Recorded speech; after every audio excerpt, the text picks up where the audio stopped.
Next naman ay ang EDSP, Education for Development Scholarship Program. Meron itong 60,000 allowance per school year at walang salary limit dito ang OFW. Nahati ito sa dalawa, ang Category 1 para sa mga incoming freshmen na kinakailangan pang dumaan ng pagsusulit under DOST at ang Category 2 naman para sa mga nasa college na pataas. Ang magbubukas pa lamang ay ang Category number 2 which is para sa mga nasa second year college pataas. Ang qualification dapat single not more than 30 years old, may GWA na hindi bababa sa 85% or equivalent, walang failing grades at nag-aaral sa Philippine-based college or university.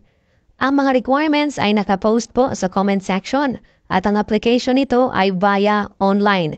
Saan po ba makikita ang link?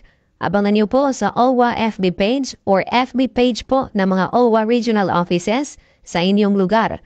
Tiyagaan po ito at limitado po ang slots, kaya mag-abang-abang po palagi sa application link.